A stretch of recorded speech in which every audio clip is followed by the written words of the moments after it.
Imagine being so committed to your Japanese student revolution that you hijack a plane to fly to North Korea so you can receive guerrilla military training there, alongside an actual rock star, because that actually happened. It did not go well, and America didn't really want the story being spread because of their anti-communist campaign of the time, but here is what happened. This story of young militant radicals has manga-inspired crime, spies, a self-sacrificing civil servant hero, and an almost cartoonishly whimsical government plot to trick the hijackers. That inspired a Netflix movie this year. Out of all, it was really hard to choose out of all that what to name the video. So much going on, please let me know what you would have chosen, but let's go. It all started in Tokyo, March 31st, 1970. 9 members of Japan's Red Army faction boarded flight 351. 20 minutes after takeoff, one of them jumped up with a actual katana sword, quoted a manga, and began his life as an international fugitive. This was their leader, Takamoto Tamiya, who had only just been appointed boss because the original mastermind of the operation had recently been imprisoned for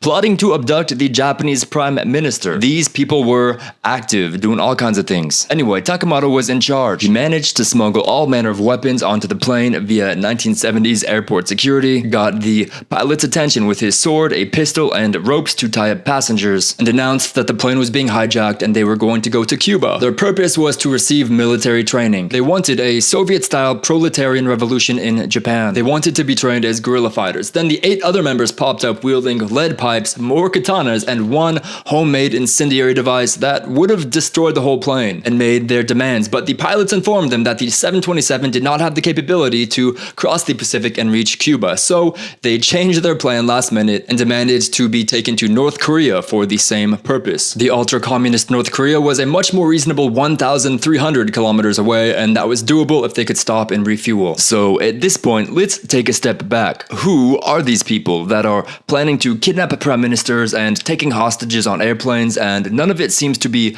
planned out all that well? The drama hits harder with context, we promise. The Red Army faction was a fringe communist radical group heavily influenced by Maoist theory, and with members that sporadically took criminal and terrorist actions. But they were actually just a small, albeit wild, part of a huge student movement that was disrupting Japan's government. Why? From the mid-1950s, a lot of Japan's youth was disgusted with their country's full support of America's anti-communist hysteria. In 1968, that anger exploded. Over 40% of Japan's universities were occupied with student protesters, barricaded classrooms, street battles with police, and sometimes, like I'm talking about today, extremist actions. Now, you may be wondering how I worked in that this was a manga-inspired incident. That's because a symbol for many of these protesters was the manga Ashita no Joe, prominent to the point that the hijacking leader, Takamoto, held his katana high and screamed about the main character, saying, "We are Ashita no Joe," while he was taking over the airplane. "Watashi tachi wa Ashita no Joe desu," maybe. The hijackers, like many involved in this movement, idolized the main character. This dude, Joe, was a working-class hero who discarded material wealth and validation from the social elite for the purpose of his goals. For him, boxing; for the Japanese students, that was ending the Korean and Vietnam Wars, and rights for the working class. To achieve these ideals, which I honestly think are fantastic, and to not be dragged into America's Cold War, the Red Army faction decided that their best option was to start a guerrilla war in Japan and overthrow the government. But to do this, they needed training. So you see where this hijacking plan started to formulate? They literally wanted to train, quote, in explosive devices, knife fights, and surveillance in Cuba, and then return to Japan, stronger and more dangerous afterwards, like it was a Cuban montage training arc. And so now we circle back to the hijacking, when they decided that they had to go to North Korea because no one researched that Cuba was a 15-hour flight that the plane could not make. Anyway, their plan went okay. They landed once in Fukuoka to refuel, where they let off 23 of the 138 hostages, releasing the elderly and the families. But by the time they took off from Japan to Korea, the Japanese and South Korean governments had caught wind of everything and began to work together on a counter-hijacking strategy so ridiculous that I feel like they were also inspired by a manga, definitely a comedy manga. What they decided to do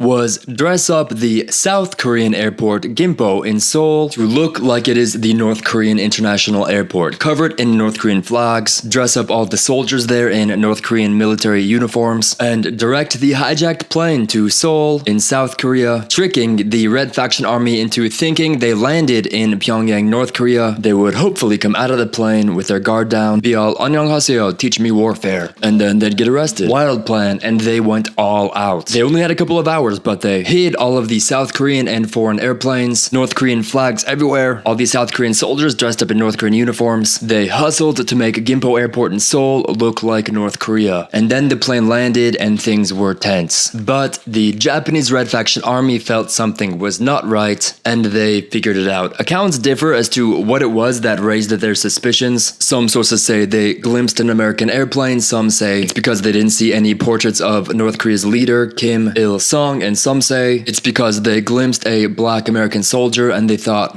North Korea probably doesn't have any black soldiers. But the fact was, they still had 100 hostages in an airplane, so they held all the cards. Finally, they asked to contact North Korea to ask if they could come by, and the Japanese government complied with much difficulty. When they were reached, North Korea said, yes, come on over. They promised the secure flight of the hijacked plane, and that the crew and passengers that were taken hostage would immediately be sent back to Tokyo at the first opportunity.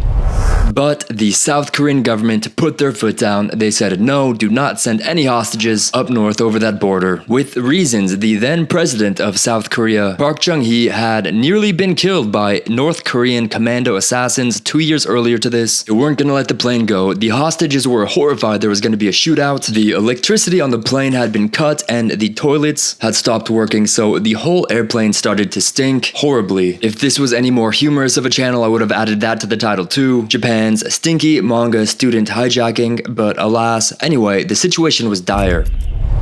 And then, like what only usually happens in Legends, a straight hero arrives in the shape of Japan's Vice Minister of Transport, Yamamura Shinjiro, who volunteers to replace all of the hostages with himself and fly to North Korea with the Red Army faction. And they agree. All of the remaining 100 hostages are released in Seoul to the immense relief of their families. Shinjiro boards the airplane and the 10 of them depart to North Korea. Shinjiro, that civil servant, is the real manga protagonist. It's wild sad, the tragic ending that he is dealt, but we will get to that later. For now, the flight arrives safely in Pyongyang, and the hijacking of flight 351 ended safely on April 3rd, 7:21 p.m., and was called by the news Yodo's flight. And it's worth mentioning now before I get into all the mystery that happens from here on out, because I dropped this fact in the intro, and Japan's news also talked about this a fair amount. But one of the armed members of the Red Army faction was Wakabayashi, the bass player of the fairly popular rock band Les Relies des Nudes, and he was fired from the band after this, by the way. That's really all the relevance it has to the story. It wasn't even really a political band, and the word release that they use isn't even a real French word. They just chose a word that sounded kind of French. But yeah, big headlines, the rock star who defected to North Korea. But anyway, what happened when they arrived? The 9 hijackers were basically promptly taken prisoner, kept in a nice hotel, the Pyongyang hotel, but still they were not supposed to leave, and no one was gonna teach them guerrilla warfare tactics, no one was gonna teach them how to knife fight. Nothing really good happened to any of them, and North Korea was reportedly a bit upset that Cuba was their first choice. As for our civil servant hero, Yamamura Shinjiro, he did safely make it back to Japan, where he went on to make waves and become highly influential in Japan's government, but tragically, in 1992, he was actually fatally stabbed by his very own daughter, who had a psychotic breakdown of some kind,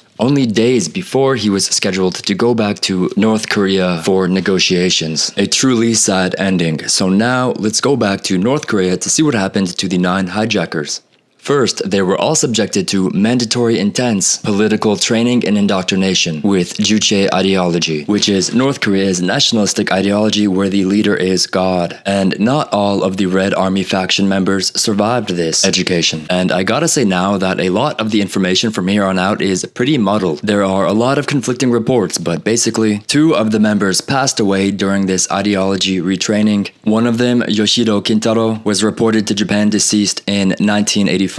But other reports made it clear he passed away much earlier, likely due to his dangerous and unhealthy habit of arguing with ideological instructors. And it's assumed that the other tried to escape North Korea and was caught and was not seen again afterwards. It gets stranger though. Another member was arrested in the mid-1990s in Thailand in connection with high-quality counterfeit American $100 bills that were somehow connected to North Korea, and he was sent back to Japan and found guilty in 2002. But then, North Korea arranged marriages for all of them and brought in brides for them from Japan. Definitely some of these arranged marriage brides had Red Army faction beliefs and went willingly to North Korea, but in total, 7 Japanese women were brought in by North Korean spy agencies, one for each of the remaining surviving members, and some of the women are tied to police white paper cases as being kidnapped or abducted from Japan. The whole thing is extremely sketchy. One of the wives, Yao Megumi, was sent back to Japan to establish a cafe near a major United States military installation before she was actually arrested by Japanese police for being a spy in 1988. But a lot we don't know. There are photos of at least 7 of them early on, kind of enjoying themselves by a river and eating fish. And some of the wives and their children have returned to Japan.